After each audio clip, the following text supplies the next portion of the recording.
Buenas tardes, ahorita en la tarde, porque fíjense que por la lluvia se está yendo la luz intermitentemente y por lo tanto también el internet, y temo que así vaya a estar en la noche, por lo que he decidido grabar la clase y transmitirla para no tener la dificultad de que ustedes estén ahí esperando y a ustedes también me parece que la luz está yendo en distintos lados. Entonces, para que tengan la clase y la puedan ver tranquilamente, la voy a grabar. Ustedes la pueden ver en el momento que consideren adecuado. Va a ser una clase asincrónica porque no nos vamos a reunir en el momento de la sesión, o sea, en el horario indicado, por las razones que les acabo de decir. Así es que les agradezco muchísimo. Hoy vamos a trabajar el libro de los Proverbios. Siempre, pues ya está en la agenda en el portal y la tarea, que es seguir viendo en su Biblia la introducción de cada libro, buscar toda la información que pueda ayudarles para la comprensión del texto. Yo les pongo 4 elementos, pero ustedes pueden informar más, compartir otras ideas, porque las Biblias tienen distintas introducciones, así es que siempre es muy enriquecedor. Entonces, por ejemplo, yo les pongo autor, fecha, destinatarios, mensaje y la aplicación que tiene en el Nuevo Testamento. Pero si en su introducción hay más información que ustedes pueden compartir en el cuadro, pues bienvenido. Eso por un lado. Y por otro lado, pues les comparto siempre el video de Cautivados por la Palabra, que yo considero que es enriquecedor y que ayuda también a que ustedes tengan una comprensión desde otra perspectiva o desde la misma más amplia, ¿verdad? Es de esos videos, parte de la nota final va a ser que ustedes hagan un comentario de los videos en cada uno de los que han visto, ¿verdad? Introducción a los libros sapienciales, solo eso ha habido, luego Job y ahora Proverbios. Es lo que hasta ahorita llevamos, ¿verdad? Nos faltan los otros 3 que van a entrar en las clases. Así es que hoy trabajamos el libro de Proverbios y como siempre vemos la formación, cómo está formado el libro, pues por el título, ¿verdad? Proverbios, el lugar que tiene en el canon, pues vamos a ver esa indicación con el texto, las formas literarias, el autor y la fecha de composición, y siempre estos últimos, autor, fecha y composición, paralelos extrabíblicos, pues ya los hemos explicado en los otros libros, casi en todos los sapienciales y casi en toda la Sagrada Escritura, ¿verdad? Como ya sabemos que es una recopilación de tradiciones orales y además ya sabemos eso en cuanto a aspecto literario. Y en cuanto a aspecto o contexto histórico, pues ya sabemos que Israel ha estado en contacto con distintas culturas, de distintas lenguas, costumbres, religiones, y entonces ha ido introduciendo el pensamiento de todas estas culturas en su sabiduría popular, en este caso, que es de Proverbios, ¿verdad? Entonces, ahí es donde encontramos paralelos bíblicos. Por tanto, lo importantísimo en los libros sapienciales, que ya sabemos que esta es una realidad que hay en los sapienciales, tenemos que encontrar el contenido teológico. Ese contenido teológico tampoco es tan diferente en cada libro, porque ha venido, hemos dicho, desde Génesis, ¿verdad? El hecho de saber, de estar conscientes que formamos parte de la creación, pero estar conscientes y tener las implicaciones que eso significa, pues ustedes ya se darán cuenta que eso ya es parte de la sabiduría, ¿verdad? Poner en práctica eso. Y luego darse cuenta y ser conscientes de nuestra realidad humana y lo que es Dios y lo que somos nosotros, que de eso radica el temor a Dios que vamos a ver, pues eso es también parte del contenido teológico que se viene en todos los libros y que sobre todo en el libro de los profetas, que también ya vimos, y ustedes se van a dar cuenta por qué el lenguaje es a veces tan agresivo, ¿verdad? Porque quieren el cambio de las personas y tomar la conciencia de quién y qué es el pueblo y quién y qué es Dios para ese pueblo. Entonces, ahí encontramos el contenido teológico y luego, pues ya sabemos, ¿verdad? Que el material que hay, pues son instrucciones, el tema teológico que va a desarrollar ahí es pues la sabiduría, que es lo que estamos hablando de en donde se fundamenta en el temor de Dios, ¿verdad? Y las instrucciones que vamos a ver que en los primeros 9 capítulos de Proverbios, pues básicamente está todo el contenido teológico. El temor de Dios, camino para alcanzar la sabiduría, y la sabiduría personificada, que básicamente es la aplicación que se tiene en el Nuevo Testamento. Pues este es un poquito el esquema y entonces voy a compartirles a ustedes el Word para que se facilite el estudio del libro. Me permiten un segundo entonces.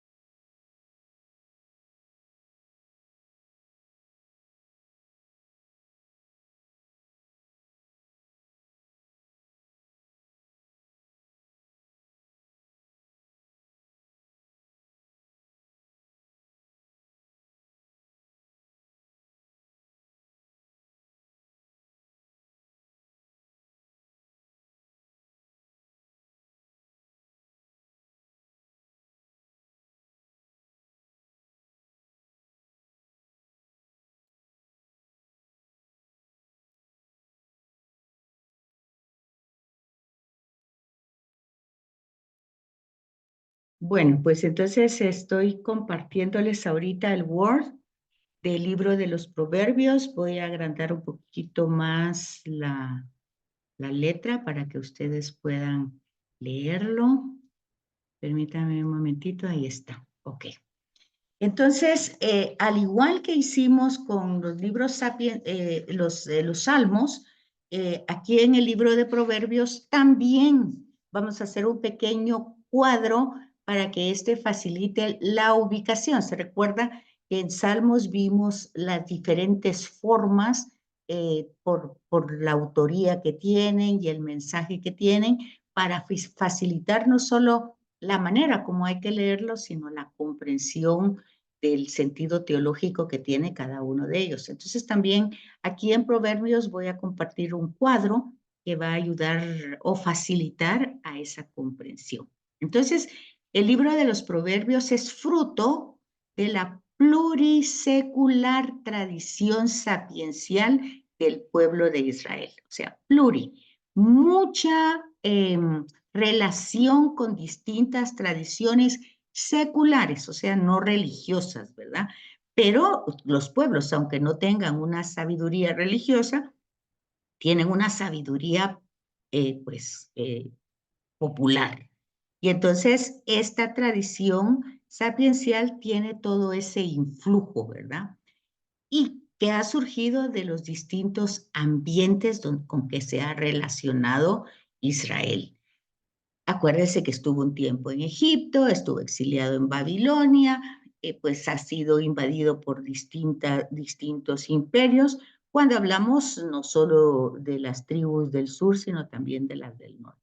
Entonces aquí hay influencia sapiencial de la corte real, de las familias, de la enseñanza de sabios, o sea, el pensamiento que ellos tienen, las relaciones humanas, cómo deben de ser, sugerencias, instrucciones sobre acontecimientos de la vida, de la nación, cómo vivirlas, cómo relacionarse con cada una de ellas y en general cómo debemos de vivir las distintas facetas de nuestra vida personal. O sea que, como hemos dicho en otros libros, siempre la escritura bíblica va a ser un referente para nuestra vida. pero realmente esto se ve, cada libro se ve practicado en la propia vida, en la vida cotidiana. Entonces es como una referencia. Nosotros tenemos los acontecimientos, las situaciones que vivimos y luego nosotros nos ayudamos con el texto bíblico para iluminar esos acontecimientos de acuerdo a la voluntad de Dios. Entonces, excepto la primera parte que estoy diciendo que es Proverbios 1, del capítulo 1 al 9, que es una reflexión realmente de Israel teológica, porque entonces, ¿qué es lo que estamos diciendo aquí? Israel toma todo lo de su entorno y luego él lo interpreta desde desde su fe monoteísta, ¿verdad? Que es lo que también nosotros tenemos que hacer. Siempre todos los eventos, todas las proposiciones que da el mundo, las distintas circunstancias de la vida, nosotros la debemos reflexionar eh, o poner en introspección desde lo que creemos realmente, ¿verdad? Si somos creación de Dios y Él es el Señor y dueño de todo, si realmente queremos tener una relación íntima con ese ser, y entonces el temor de apartarme de esa relación. Entonces, los primeros 9 capítulos están reflexionados desde esa perspectiva y el resto del libro se presenta como una colección de máximas, ¿verdad? Fruto de esa experiencia humana y están dispuestas en el texto, en el libro, en una secuencia que no parece corresponder a una concatenación temática, o sea, no están ligados los temas, o sea, están presentados de diversa forma y eso también lo entendemos, porque se recuerdan que todas estas fueron tradiciones orales que se recopilaron y se pusieron por escrito. Entonces, siempre que nosotros nos acercamos al texto y entramos en él, no podemos quedarnos solo en la superficie. Eso lo hemos repetido casi cada vez que tenemos una sesión. Tenemos que entrar a las profundidades del texto para sacar el pensamiento teológico, la reflexión teológica, o sea, la reflexión que desde Dios se está haciendo para que ésta ilumine nuestra vida. Entonces, lo que quiere es eso, reflejar la complejidad aparentemente desordenada de lo cotidiano, ¿verdad? Que hay en nuestra experiencia humana. La gente en común, pues, vive distintos eventos y en cada evento reacciona de acuerdo a sus emociones, sentimientos o prejuicios o lo que le hayan transmitido. Entonces, aquí todo eso pasa a un segundo plano y se le da prioridad en estos primeros 9 capítulos al tema Dios. Ahora, el resto, pues va a ir de una manera, pues, recopilada, transmitida, pero ya con la riqueza de las distintas culturas. Por eso no hay que tomar la literalidad del texto, porque a veces por eso mismo, este libro no había entrado en el canon, ¿verdad? Porque como es un pensamiento secular y se toma tal como se dice, lo dice el pueblo, y así se escribe, pues no todo está reflexionado desde la fe, solo los primeros 9 capítulos y el resto pues está escrito tal como lo repite el pueblo. Entonces, en su conjunto, el libro muestra cómo esta sabiduría no está encerrada en sí misma, sino es dinámica y se va transmitiendo. Permítame un momentito que no logro avanzar aquí. Se va transmitiendo, es dinámica y abierta a una comprensión de la realidad concreta, en la que se percibe espontáneamente el modo en que el misterio de Dios y de la creación se penetran profundamente. Es decir, que nosotros no podemos separar a Dios de nuestra realidad histórica porque somos creación, somos parte de la creación. Somos parte de toda una realidad conjunta con el cosmos, con la naturaleza, con todo lo que respira, con todo lo viviente. Entonces, eso las culturas lo tienen enfocado desde distintas perspectivas, de una manera espontánea, ¿verdad? Pero de esa misma manera espontánea, el israelita y nosotros a su vez experimentamos el misterio de Dios y la creación a la cual nosotros mismos pertenecemos. En hebreo, el libro, pues el término proverbio es mashal, ¿verdad? Significa proverbios. Y, se entiende generalmente como una sentencia breve que bajo una imagen o comparación ofrece una observación útil para la vida práctica. Volvemos otra vez, ¿verdad? No es cuestión solo de memorizar el proverbio, sino de la utilidad que tenga para la vida práctica, para la vida cotidiana, para la vida diaria. En el caso del libro de los Proverbios, designa generalmente diversas tipologías de dichos, semejanzas, comparaciones, epigramas, sentencias morales, máximas, breves y grandes, acertijos, y también muchas composiciones con mucha sabiduría, ¿verdad? Entonces vamos a encontrar, se recuerdan que habíamos visto que el género literario en Israel tiene formas para expresarse oralmente y luego para escribirse, ¿verdad? Entonces, las formas que pertenecen a ese género literario, que es un proverbio, ¿verdad? Entonces, son, por ejemplo, a veces va un proverbio numérico con alguna enseñanza, a veces se habla en ese proverbio con ironía, sarcasmo o una paradoja, ¿verdad? O una sátira, pues como una burla, o a veces son juegos de palabras. Todas esas son formas que ustedes las pueden encontrar en las citas que ahí les aparece, ¿verdad? Para que vayan distinguiendo que no todos los proverbios se leen, así que me voy a leer el capítulo 10 de Proverbios, no.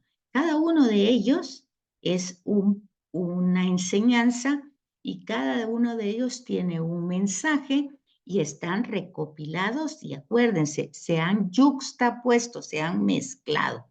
Entonces, a veces en el texto van a haber palabras de odio, de simulación, y a veces va a ser como la sabiduría del pueblo, ¿verdad? Algo sagaz, astuto, que se va desarrollando. Entonces, cuando tomamos en cuenta todo esto que estamos informando, se puede decir que el mashal, ¿cómo podemos definir, cómo podemos dar un concepto al mashal hebreo, o sea, al proverbio hebreo?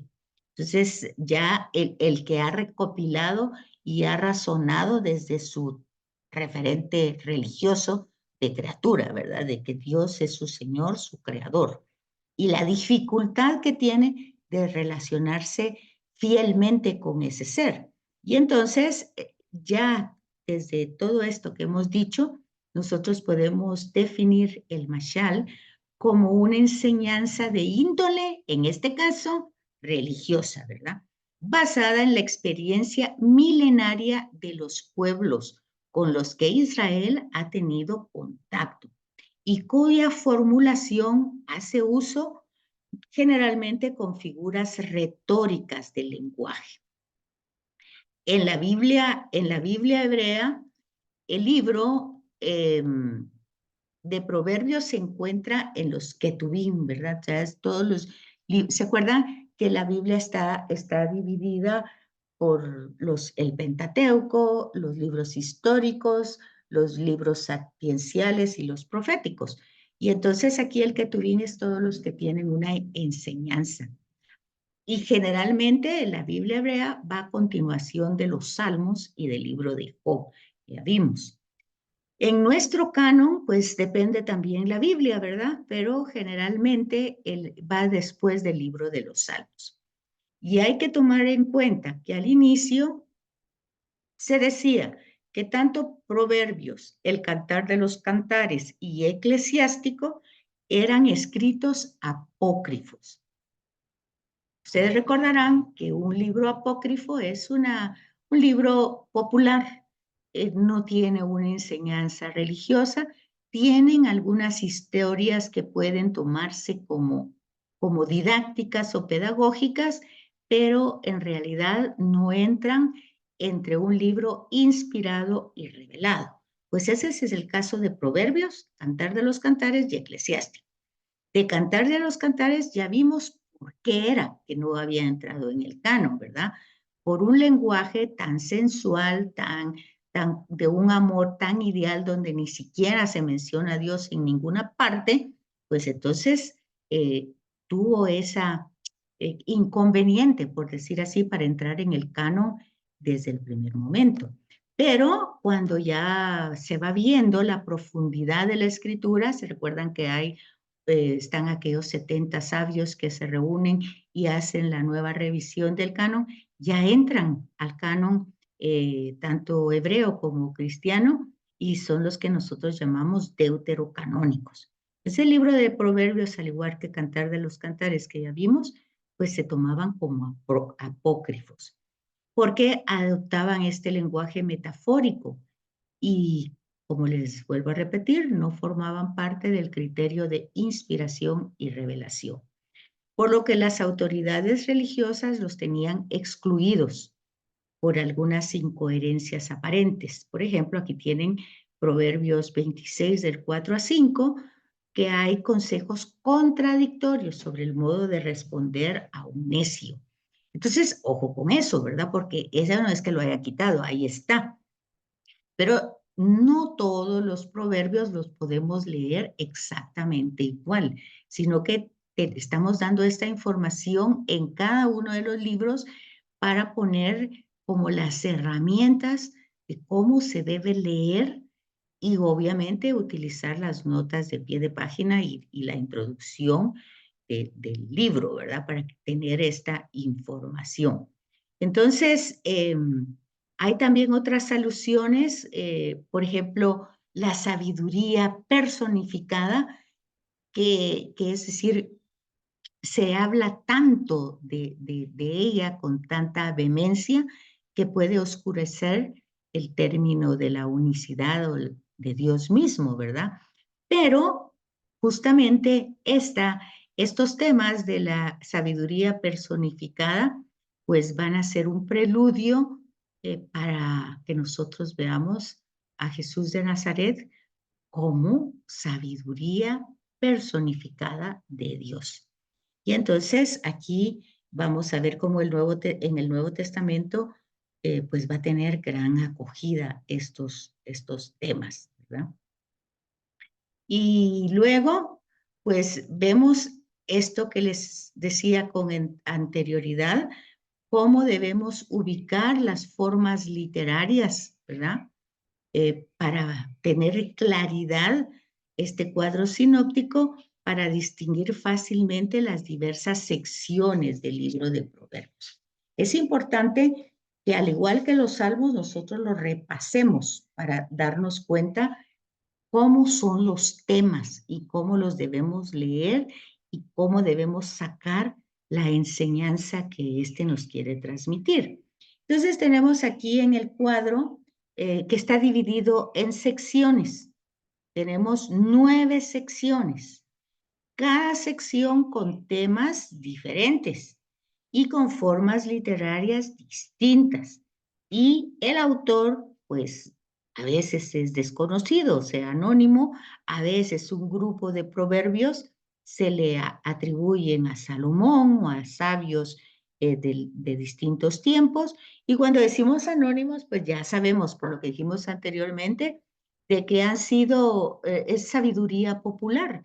No sabemos quién es el autor de ese dicho o de ese proverbio, así como muchos dichos que nosotros tenemos que los repetimos, pero que no sabemos quién es el autor de eso o por qué dicen eso, pero lo repetimos cuando viene al caso, ¿verdad?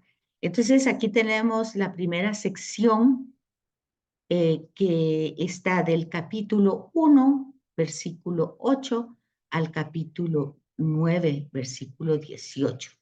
Entonces, dijimos que esta sección es casi siempre, pues, es la más teológica que hay de los proverbios.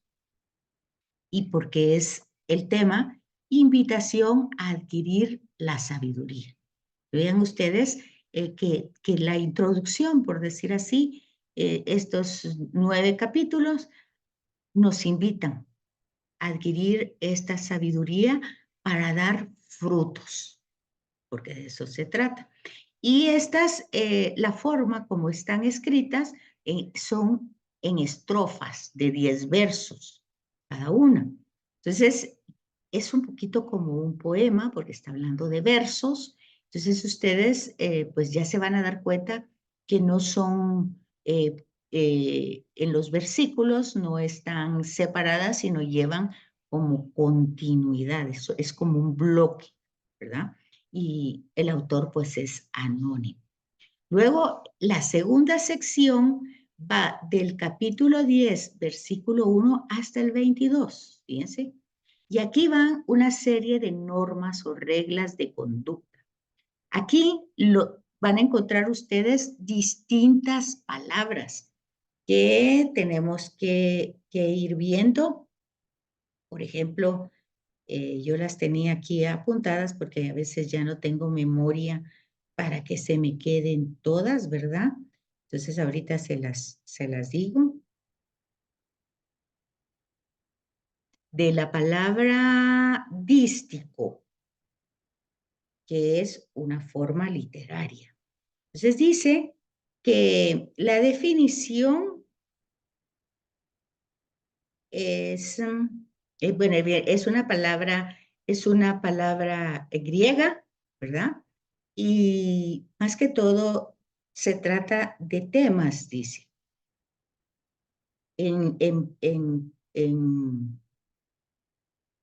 En poesía, normalmente se usa, y aquí va, en un hemistiquio, o sea, en un párrafo, para separar partes.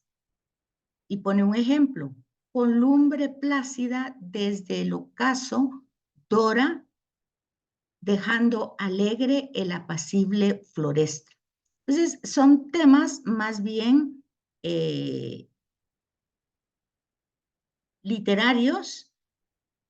Es una estrofa de 2 versos que riman entre sí y que pueden sonar consonantemente o no sonar consonantemente. Entonces aquí dice de una manera consonante o asonante.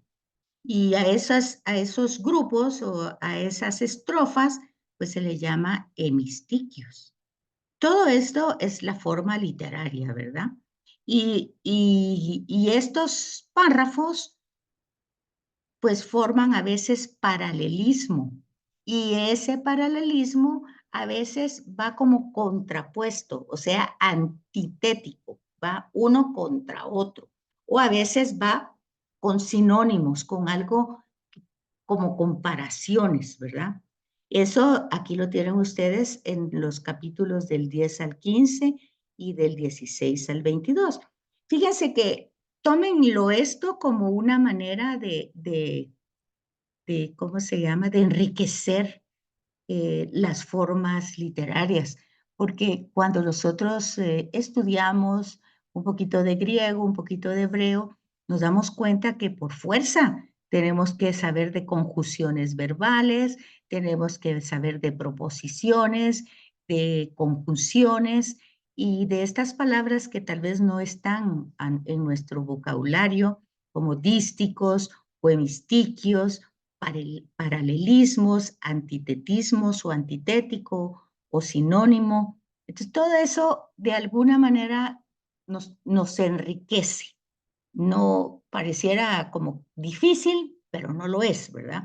Y si nosotros lo encontramos que no se nos queda fácilmente, pues nosotros podemos buscarlo en el diccionario, ¿verdad?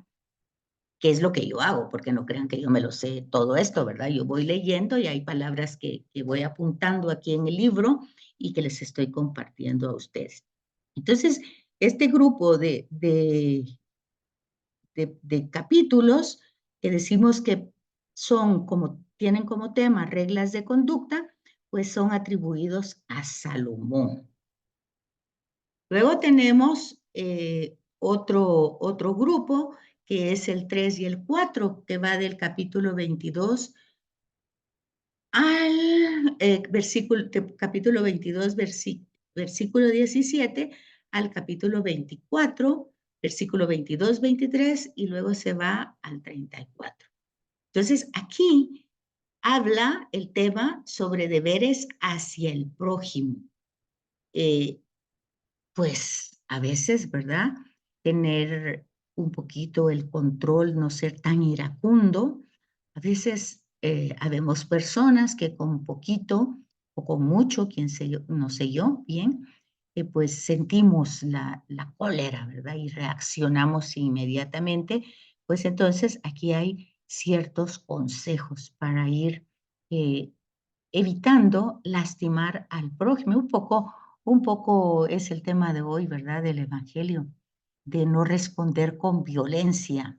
Por eso decía que estos temas pues son muy aplicados en el Nuevo Testamento, no diciendo que está hablando de tal versículo o de tal capítulo, pero sí la sabiduría de estos proverbios son aplicados directamente por Jesús, ¿verdad? Y hoy es eso, no responder con violencia a la cólera del prójimo, que a veces sin motivo ofende, o puede ser con motivo también, ¿verdad? Con o sin motivo.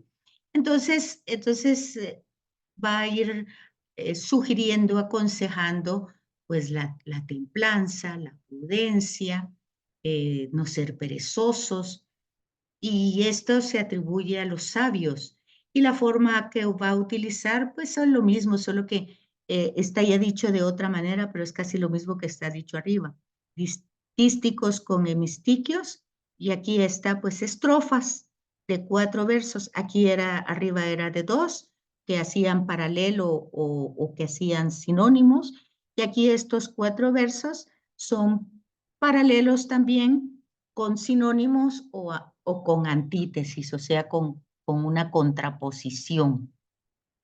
Luego, la sección 5, que va del capítulo 25 al 29, lleva máximas diversas, o sea, diverso tipo de reflexión. Y aquí pues son otra vez dísticos, comparaciones, antítesis, pues son párrafos que llevan esta enseñanza en forma de poema, ¿verdad? Ya vimos entonces que el dístico pues son partes de un poema que se van a relacionar con un verso, con 2 estrofas, que serían los hemistiquios, y que pueden ser paralelos uno con el otro, o pueden contraponerse uno con el otro, o pueden ser similares uno y el otro. Y entonces, aquí, o pueden compararse, como aquí va en este quinto, comparaciones, ¿verdad? Y pueden compararse o pueden contradecirse, y se le atribuyen a Salomón. Luego tenemos en la sección 6 del capítulo 30, del versículo 1 al 14, una sabiduría divina que es la que deberíamos de tener siempre, ¿verdad? O sea, entender claramente quién es Dios y quiénes somos nosotros. Y desde ese punto, pues tener una relación es adecuada. Es decir, cada vez que nos acercamos a este ser, que tendría que ser las 24 horas, pues tener ese respeto, esa humildad de reconocer su grandeza en medio de nuestra pequeñez.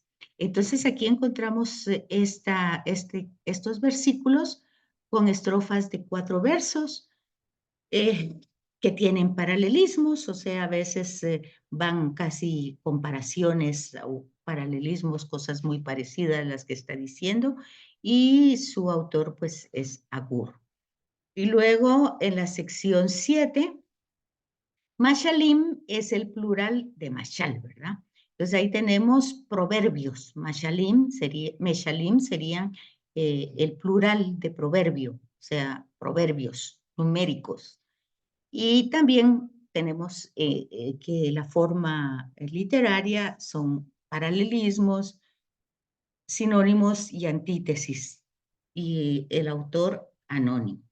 Luego, como ya vemos que todo esto va dentro de la estructura monacal, ¿verdad? De la monarquía. Entonces, tenemos en esta sección 8 del capítulo 31, versículo del 1 al 9, consejos a los reyes. Estrofas de 4 versos con paralelismos sinónimos. Se le atribuyen a Lemuel. Y el 9, que va del capítulo 31, del versículo 10 al 31, elogio a la mujer ideal. Es un poema alfabético con versos en paralelismo sintético. Es anónimo. Entonces, nosotros vemos que en este cuadro que acabamos de ver, se destaca la primera sección, ¿verdad? Que es diferente a las demás, porque contiene esencialmente una larga exhortación con advertencias y amonestaciones dirigidas por un padre a su hijo para persuadirle a adquirir verdadera sabiduría, considerando su instituible valor, que la sabiduría es para dar felicidad. Eso es el fruto de la sabiduría. Entonces, el padre aconseja al hijo que busque la sabiduría para tener esos frutos y esas ventajas. Se trata, por tanto, de una enseñanza orientada a la búsqueda de la sabiduría en cuanto tal, con todo lo que implica, no solo para la realización de actos sabios determinados, sino con la preocupación que se advierte en el mundo sapiencial, porque están rodeados de otras mentalidades como las egipcias, los babilonios, los asirios, que son politeístas, que tienen una sabiduría, como ya dijimos, pero es muy secular. Es decir, no toman en cuenta realmente el temor de Dios. Entonces, este es una gran exhortación paternal. Feliz Día del Padre hoy, ¿verdad? Y emergen varios discursos. Por eso ahí habla de dísticos, mistiquios, porque van entre discursos y de alguna manera también la sabiduría aparece como personificada. Sobre todo en los versículos 20 al 23 del capítulo 1. Entonces tenemos que ir viendo que el principal género que se va utilizando en la primera parte del libro, con estas palabras difíciles, o si no difíciles, que no son muy habituales en nosotros, pues lo que son instrucciones, ¿verdad? Libro es las instrucciones, representando especialmente por el texto que va a entrelazar el imperativo persuasivo. O sea, es un imperativo, pero va de alguna manera como persuadiendo. Luego, las colecciones salomónicas, que las vemos aquí en dos partes, ¿verdad? Dos secciones diferentes que aparece, me parece, es 1 y 2, y pues. Entonces aquí se le atribuyen, como dije, una colección a Salomón. Son dichos breves, independientes, oigan bien, están independientes. Y cuando dijimos que es dístico, porque tienen forma poética, en forma de versos, 2 hemistiquios, o sea, 2 párrafos, y nosotros tenemos que ir buscando el mensaje dominante que se va dando, ¿verdad? A veces en forma paralela y a veces, ya dijimos, contradictoria.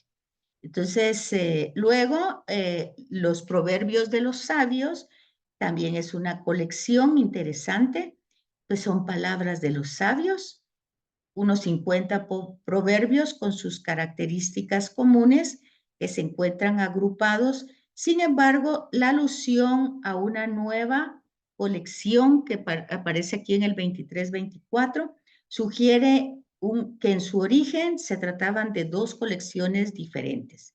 Y el tema de estos proverbios es de diversas formas. Muchos consejos tratan sobre la moderación en la comida, hablamos de la templanza, bebida, el trato con las mujeres extranjeras y el trato con la riqueza, el trato con los amigos, las relaciones, ¿verdad? Por eso hablábamos templanza, pereza y deberes con.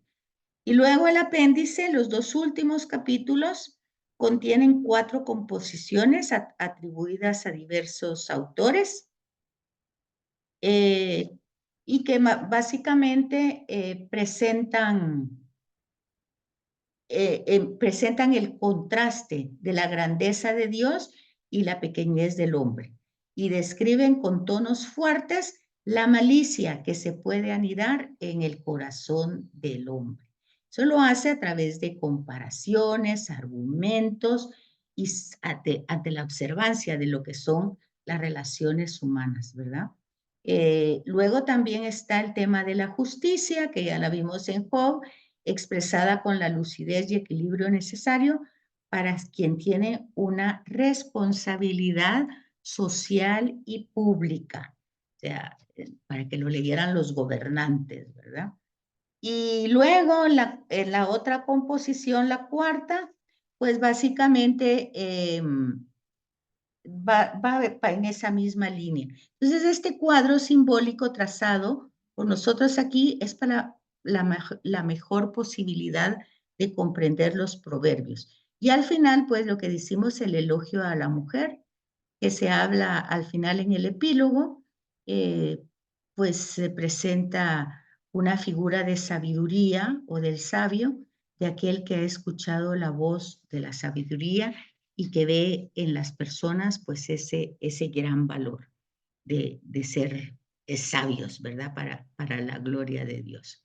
Entonces, el contenido teológico, que es el que tenemos que buscar en todos los libros, en todos los párrafos, lo que leamos, tenemos que buscar esta reflexión teológica. Permítame un momentito porque voy a tener que contestar el teléfono porque es importante.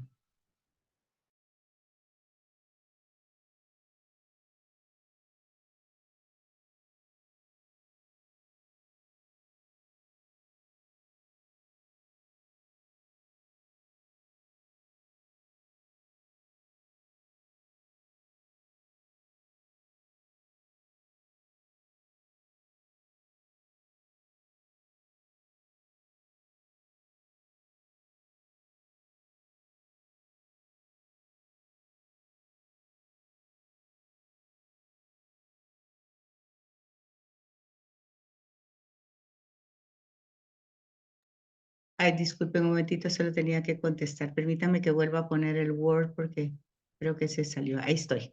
Bueno, entonces estábamos viendo la finalidad del libro de los Proverbios expresa en el prólogo que se introduce por el redactor final estas palabras, ¿verdad? Que están en el capítulo 1 del versículo 1 al 7. Proverbios de Salomón, hijo de David, rey de Israel, para aprender la sabiduría e instrucción, para comprender máximas profundas, para adquirir la instrucción adecuada, pero miren, ¿para qué? Para la justicia, equidad y rectitud, para enseñar sagacidad a los simples, conocimiento y reflexión a los jóvenes, para que el sabio escuche y así aumentará su saber, perdón, y el inteligente adquiera destreza para descifrar proverbios y refranes, para poder entender las máximas y enigmas de los sabios y sobre todo fundamentar toda esta realidad en el temor de Yahvé, que es el principio del conocimiento. Los necios desprecian la sabiduría y la instrucción. Bueno, entonces, este es como la clave teológica para la comprensión de los proverbios que vamos a encontrar. Ustedes tienen que ver en cada proverbio si ahí tienen una instrucción, sobre todo para tener justicia, equidad y rectitud. El tema de justicia es muy importante en la Sagrada Escritura, ¿verdad? Y entonces el fundamento de la sabiduría y el conocimiento recto es el que el autor indica que es el temor de Dios. O sea, nunca vamos a tener una verdadera justicia, nunca vamos a tener un conocimiento recto si no tenemos un corazón puro. Acuérdense que en el Salmo decíamos, crea en mí un corazón puro, renueva, o sea, tiene que ser parte de la creación de Dios. Volvemos al tema de la creación. O sea, porque tenemos esta humanidad pues carnal, ¿verdad? Entonces, nuestra interioridad debe estar configurada y por eso la ponemos en las manos de Dios. Entonces, como fundamento de la sabiduría está el temor de Dios y tiene estas distintas perspectivas. Ya se dieron cuenta, estamos aquí analizando este párrafo, que es del versículo 1 al 7. Y entonces aquí, acuérdense que en las primeras sesiones nosotros tuvimos la palabra que en hebreo se va a utilizar como sabiduría en distintos contextos. Entonces nosotros tenemos que saber el contexto en el que se está utilizando para darle la aplicación. Y de acuerdo a los proverbios, cuando esta palabra se coloca en los proverbios, pues consiste concretamente en la capacidad de entender el sentido de la existencia. Fíjense, el sentido de por qué existo, por qué vivo, en la capacidad de entender esa existencia del vivir, según el comportamiento que se tenga, ¿verdad? Porque si yo no puedo andar con un pie en el barco y otro en el avión, ¿verdad? Cuando me conviene, pues entonces soy de esto y cuando no, pues cuando me conviene soy manso y cuando no me conviene, pues no quiero ser menso, dice la gente, ¿verdad? Entonces, des en cuenta que todos estos proverbios los vamos a encontrar de una manera sintetizada o diferente en las bienaventuranzas. Y sobre todo en lo que hemos leído la semana pasada y esta semana seguimos con el capítulo 5, donde después de que Jesús da las bienaventuranzas se queda explicando, ¿verdad? Cada una, cada uno de los comportamientos que deben haber, ¿verdad? Por ejemplo, pues aquí vemos una antítesis, por ejemplo, cuando Jesús dice, pues, si tu ojo es causa de pecado, arráncatelo, pues es antítesis, antítesis, ¿verdad? Y entonces, pero es una metáfora también porque no se trata de algo concreto que hay que hacer, pero sí de desviar la mirada o ver para otro lado si algo me está provocando el separarme de Dios, ¿verdad? Por lo que estoy viendo, por lo que voy a juzgar, por lo que voy a pensar, por mis prejuicios, por lo que sea. Si yo no tengo la capacidad de tener un criterio maduro y entender, cambio la mirada, porque prefiero cambiar la mirada que, que ofender o perder esa relación amistosa. Por ejemplo, también cuando habla, por ejemplo, hoy que dice, ¿verdad? Si te piden que camines 1 kilómetro, pues tú camina 2, decir así. Bueno, pero ahí hay que entender el contexto histórico de ese que camine, ¿verdad? Porque ese resulta que es el contexto romano y ellos están construyendo carreteras. Entonces, cuando ven que viene un hebreo, le imponen, durante 1 kilómetro tú vas a cargar estas piedras y las vas a colocar. Entonces Jesús lo que dice es, pues eso fue impuesto. Tú da 2 porque eres un hombre libre. No te impone nada nadie, sino que cuando te pidan, desde tu libertad da. Entonces, todo esto no es que vaya directamente el proverbio tal como está dicho aquí, sino que lleva este tipo de sabiduría. Prudente es comprender la conducta, comprender por qué hago algo. No hay nada impuesto. Todo debe salir desde mi libertad y desde mi comprensión. Entonces, aquí esta palabra Hokmah, que la hemos visto durante dos o tres sesiones, pues aquí el término se acerca al vocablo como ciencia, reflexión, inteligencia y disciplina. O sea, esta va a ser la aplicación que va a tener esta palabra en hebreo en los proverbios. Una gran inteligencia, una fuerte disciplina, una profunda reflexión y una inmensa ciencia divina que se tiene.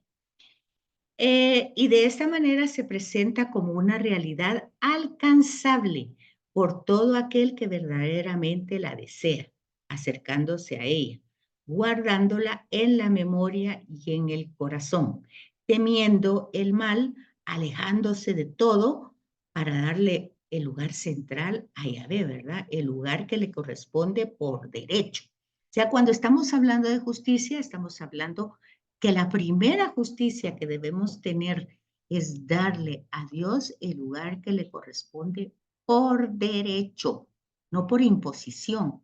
Si Dios es el creador, si Dios es el Señor, si Dios es el dueño de todo, Él tiene el derecho de reinar. Entonces, ¿por qué? Porque entonces ha de reinar otro ser, ¿verdad? De ahí que Jesús diga que el reino ya está cerca y que él mismo es el reino, no solo la persona de él, sino también su mensaje. Entonces, todo esto va, si ustedes se dan cuenta y logran hacer esa conexión de cada uno de los libros al Evangelio, no necesariamente porque los estén citando, pero está esta sabiduría. Entonces, dice aquí que si bien es cierto que los proverbios presentan una sabiduría que se podría definir secular, ya que reconoce, ¿por qué secular?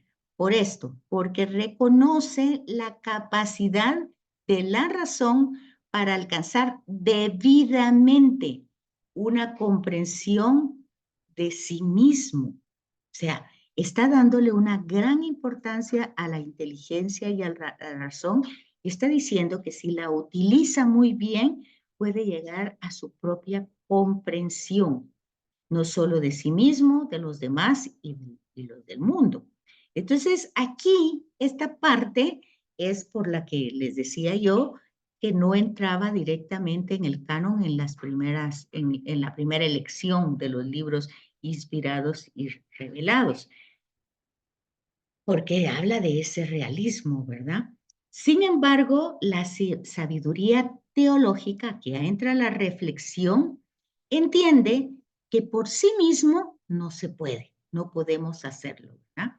Entiende que no es posible separar la experiencia del mundo de la experiencia de Dios, que es algo que está realmente implícita, impresa en nosotros. O sea, Dios en mí está, lo reconozca o no lo reconozca, lo entienda o no lo entienda, lo sepa o no lo sepa.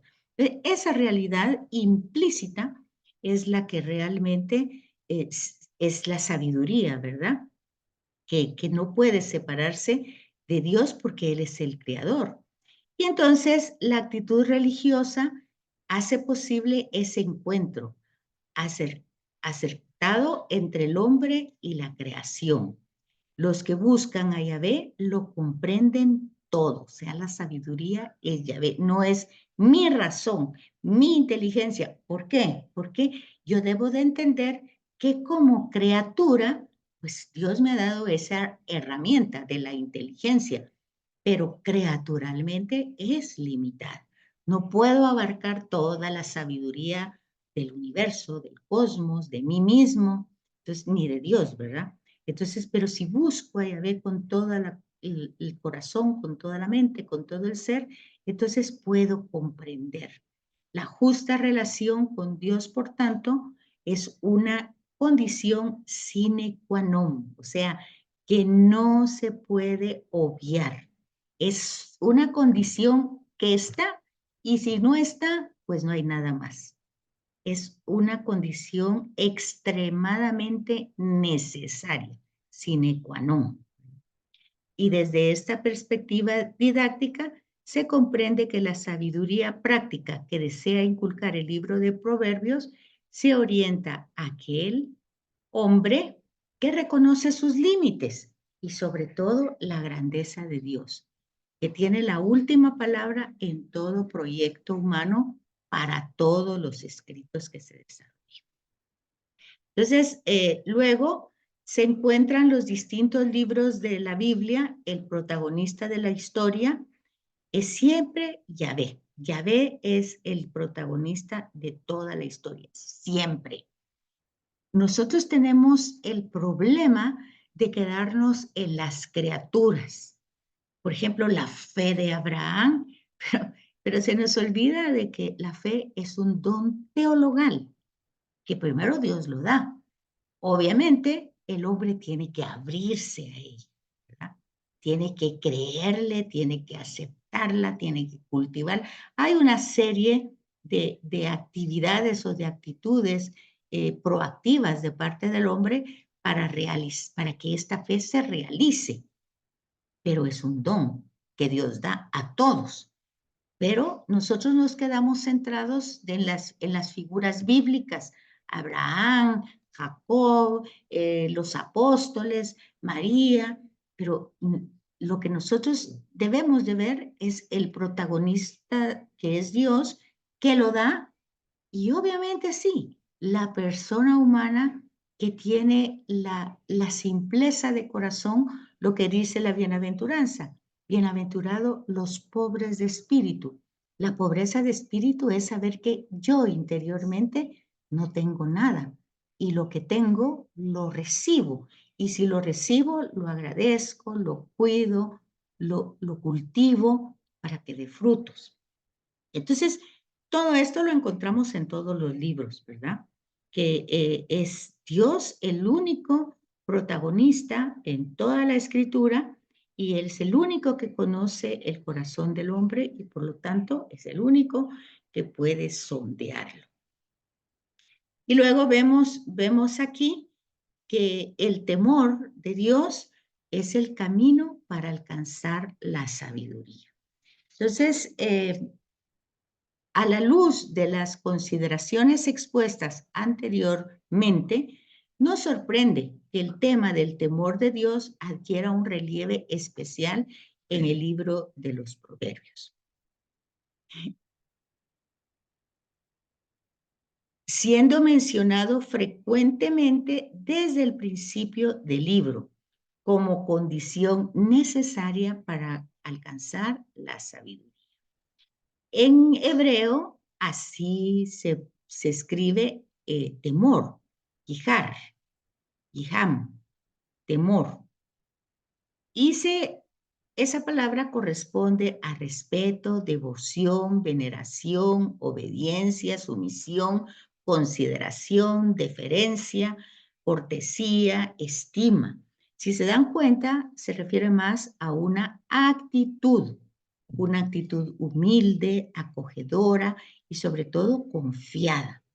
Tiene múltiples implicaciones y todas conllevan una disposición interior de apertura a la trascendencia divina. O sea, no se trata del temor de Dios, de tener prejuicios, de tener miedos, de inseguridades, no. Se trata de confiar, ¿verdad? De confiar en Dios, de creerle, que si ha dicho esto, se va a cumplir. Claro que las cosas no son mágicas, no pasan solo porque dijo y solo porque se cumplen, sino que yo debo de tener esa apertura. Fíjense, una cosa va con otra, ¿verdad? Entonces, tengo que tener esa disposición, esa apertura necesaria para alcanzar lo que yo quiero, ¿verdad? Y por eso es más que todo una actitud interna de querer acoger, de confiar, de humildad. Y si yo me doy cuenta que no tengo eso, porque obviamente eso me voy a dar cuenta que no puedo, que no puedo ser humilde, que no puedo confiar como yo quisiera confiar, no puedo hacerlo. Entonces, ¿qué hago? Pues ya eso, nos vamos al Nuevo Testamento y ya todavía aquí en Proverbios se queda sin respuesta, igual que Job, no tuvo respuesta al sufrimiento. Pero ya en el Nuevo Testamento nosotros tenemos que Jesús nos dice, ¿verdad? Que va al Padre para dejarnos, para darnos su Espíritu, que nos aconsejará, nos dará testimonio, nos ayudará. Bueno, entonces eso es lo que nosotros debemos tener constante, ¿verdad? Esa petición que siempre la gente dice, pues es que no saben pedir, o el texto bíblico dice así, ¿verdad? No saben pedir, pero el Espíritu ayuda a pedir con gemidos, dice Pablo, ¿verdad? Lo que verdaderamente necesitamos. Y necesitamos esto, humildad para poder acoger confiadamente las promesas de Dios. Y entonces, por lo que estas implicaciones conllevan la disposición interior a tener una apertura a la trascendencia divina.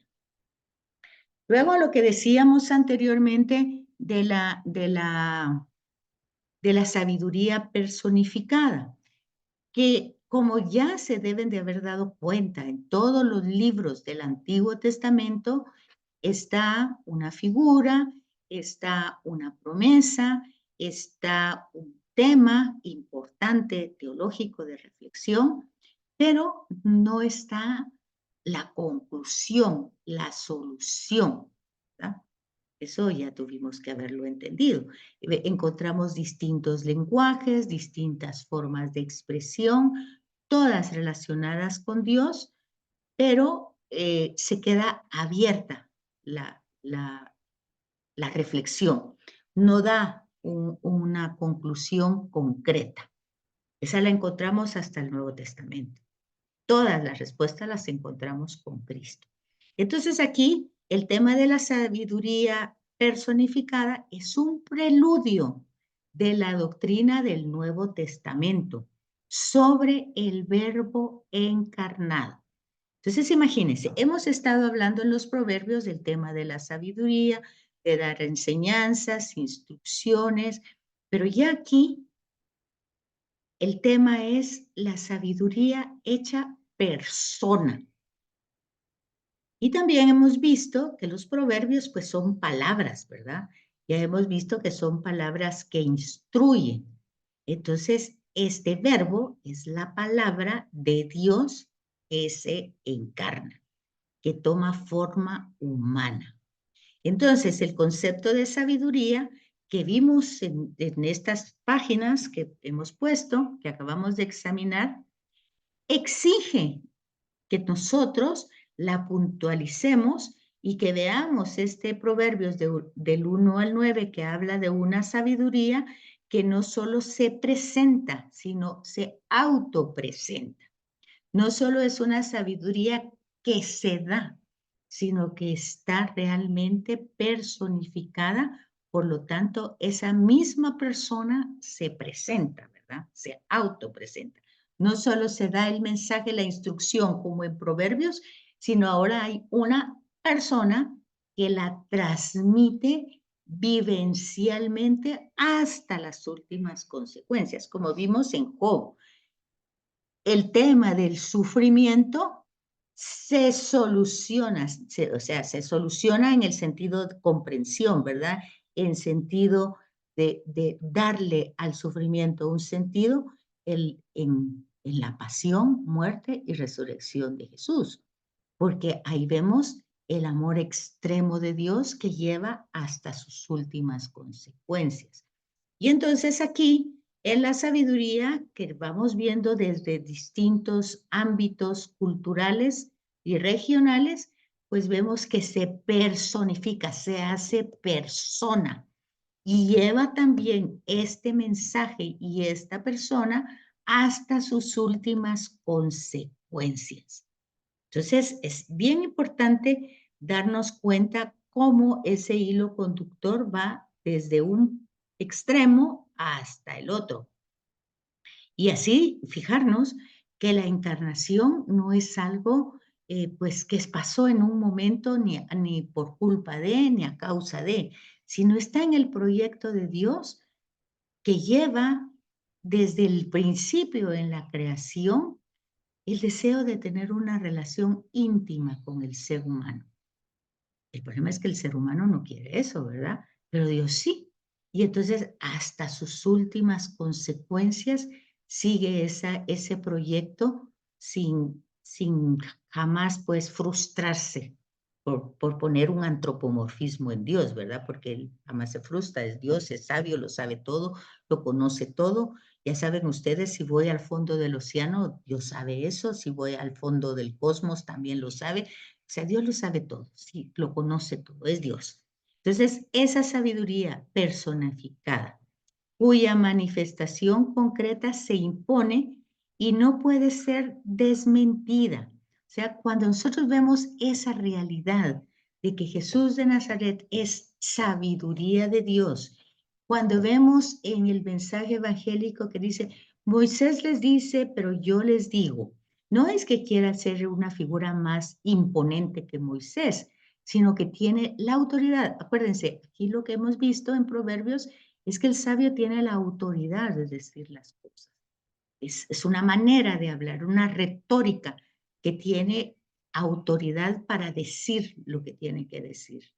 Entonces, y en el Evangelio de Juan nosotros vemos que Jesús es testigo de Dios. Él ha visto, él conoce, él sabe, y lo que él transmite es esa sabiduría de ese testimonio, de ese conocimiento.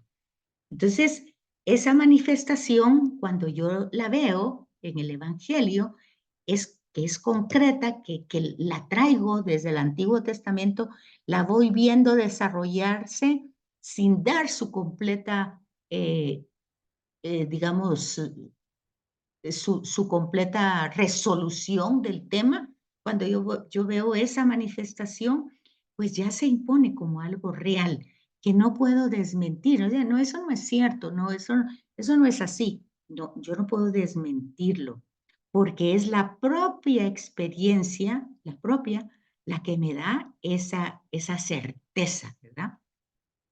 Y yo tampoco se lo puedo imponer a los demás, porque tiene que ser la propia experiencia de cada quien. Cuando nosotros leemos la experiencia de Pablo, pues es una experiencia de Pablo que lo transformó totalmente y encontró él en Jesús resucitado, encontró la sabiduría de Dios. Y eso hizo que toda su realidad cambiara, ¿verdad? Y por eso, cuando él dice que toda la sabiduría y toda la gloria que él conoce, la conoce en Jesucristo. Y este muerto y resucitado, dice, no haciendo milagros ni no, la experiencia es, ¿y por qué dice Pablo eso? Porque siendo yo como un aborto, se apareció a mí, que soy como un aborto, y me dio la vida. Entonces vemos esta sabiduría que recrea, que cada vez que nosotros entramos en un pasaje bíblico y sobre todo del Nuevo Testamento de Jesús, es una nueva creación para mí, una novedad, porque aunque no es algo nuevo, porque viene dicho desde el Antiguo Testamento, en Jesús se vuelve novedoso. Y el yo con que se da a conocer esta sabiduría emerge con fuerza y autoridad, alcanzando en espesor de un ser personal. O sea, ya no se vuelve en algo, que dijera yo, como un concepto, una idea, un abstracto, una energía, un a saber, no. Ya es un ser personal, un tú y un yo. Es un yo relacionado con un tú. Es algo real, cierto, verdadero, porque se da a través de esa manifestación. Y mediante esa manifestación, ese momento de manifestarse, lo hace a través de su palabra. Entonces, imagínense que cuando nosotros encontramos en nuestra celebración liturgia, palabra de Dios, y no le damos el sentido de qué es lo que Dios me está diciendo y solo vamos ahí porque tenemos que ir, porque es tradición, porque es costumbre, por lo que sea, pues entonces ya saben ustedes que andamos mal, ¿verdad? Porque no encontramos a esa sabiduría que habla y que se dirige a los hombres. Y no encontramos tampoco el carácter unitario que hace que eso sea diferente a cualquier rito pagano o a cualquier culto a un ídolo, ¿verdad?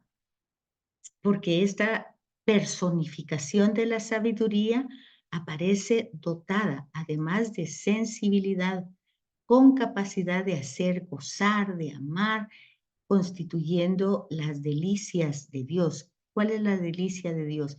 Estar con los hijos de los hombres. O sea, eso es lo que Dios quiere, es desde el principio que se ha ido transmitiendo en forma antropomórfica por el yavista, en forma de elementos de la naturaleza por el eloísta, en forma de culto por el sacerdotal, pero el hecho es la presencia. Cuando vemos una nube que va en el día guiando y una antorcha en la noche guiando en la oscuridad, es una presencia. Cuando vemos una tienda, la tienda del encuentro, es la presencia. Cuando vemos a los profetas, es la presencia. Cuando vemos a Abraham, es la presencia. Es lo que estamos viendo en la presencia. Cuando vemos en la creación los diálogos, es la presencia de la sabiduría que habla, la presencia de Dios. Todos los relatos, y ya no digamos la encarnación, ¿verdad? Ya Jesús entre nosotros es la presencia encarnada de Dios, es el rostro auténtico de Dios y es el rostro auténtico del hombre, ¿verdad? Entonces Jesús hace esa síntesis de las dos realidades, la humana y la divina. Por eso no nos podemos quedar o solo con Jesús humano o solo con Jesús divino, porque si solo es divino, pues no nos redimió, y solo es humano, pues tampoco la redención puede llegar a todos los tiempos y a todas las épocas. Entonces, es importante, es un aspecto importante de esta cita, de la personificación de la sabiduría, ¿verdad? Que presenta rasgos tan sorprendentes que la elevan a la esfera divina. Entonces ahí tenemos un prototipo de la encarnación. Por ese motivo, parece legítimo considerar esta cita una de las cimas del desarrollo teológico. Fíjense, en primer momento no pertenecían al canon, pero luego, con una profundización más teológica, más concentrada y a vistas desde Jesús, ya vemos que pertenecen a un desarrollo teológico muy elevado, una de las cimas más elevadas del desarrollo teológico, de la reflexión de Dios en medio de nosotros del Antiguo Testamento. Por lo que el significado del concepto Hokmah, que hemos visto desde el principio, se muestra en su plenitud y en gran pureza. Estos versículos están en el capítulo 8, versículos 22 al 31, pues es el preludio de la doctrina trinitaria del Nuevo Testamento y ofrece una perspectiva muy adecuada para entender la persona de Jesús de Nazaret en cuanto a sabiduría de Dios encarnado. Acuérdense que dice, enseñaba con autoridad. O sea, esa es la sabiduría personificada, ¿verdad? Hablaba con una autoridad que los otros le preguntan, ¿y tú por qué? ¿Y qué eres, rabino? ¿Qué eres, escriba, fariseo? Entonces, danos testimonio, danos un signo. Sus signos, vayan y díganle a Juan lo que ven y lo que oyen. Entonces, todo está plasmado, está prácticamente vivido. Es una experiencia que no se puede desmentir, que no se puede negar y que es accesible a cada uno de nosotros. que viene anunciada desde el Antiguo Testamento, pero que llega a su plenitud con Jesús de Nazaret. Bueno, pues entonces aquí terminamos esta clase grabada. Eh, Gracias a Dios no se fue la luz en este momento y por eso aproveché el rato porque se ha ido en ratos cortos, pero cuesta mucho que regrese el internet. Así es que les dejo la clase y la pueden ver en el momento que consideren adecuado. Muchas gracias y feliz tarde.